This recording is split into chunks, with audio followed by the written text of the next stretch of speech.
այդ սուտը քայքայում էր բանակը։ Եվ այդ սուտը, ասեմ, իմ կարծիքով հիմնական պատճառն էր շատ մեծ քանակի դասալիկների։ Մարդիկ առաջի գծում տեսնում են ինչ է կատարվում,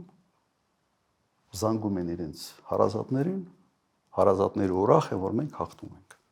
Ասենց էսա գետաշենն ենք վերցնում։ Սա ավելի մեծ անվստահության մթնոլորտ ձևավորելու ուղղակի տարբերակ չկար։ Ես համեմատեմ առաջի պատերազմի հետ։ Երբեք սուտ ինֆորմացիա չի եղել։ Եթե կորցրել եք մի շրջան կամ մի գյուղ, հայտարարել ենք, ասել ենք, բոլորը դա գիտեին դրա մասին։ Բայց ամբողջությամբ տեղեկատվական դաշտը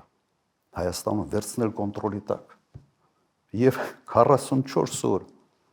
ստերով կերակրել մեր ժողովրդին, դա հանցագործություն էր։ Երևանում այդպես էլ մարդիկ, այսպես այդ տագնապի զգացողությունը չունեցան։ Նույնիսկ դիակներ էին ուժ բերում։ Այդ մեքենաներում սպայկայի հավաքում էին, չէին բերում, որ ստեղ շատ չտարածվի, որ այդ սուտը չբացահայտվի։ Ասեմ, պատերազմի լավ բառ չեմ միգուցե օգտագործում, բայց այդ պատերազմն էլ ասած մենեջմենտի կառավարման կարիք ունի։ Բոլոր ուղղություններով դա ցախողված էր։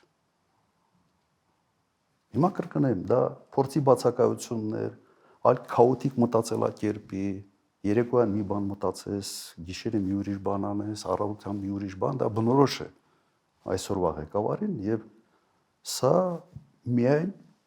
քաոս էր ստեղծում բոլոր ուղղություններով։ Բոլոր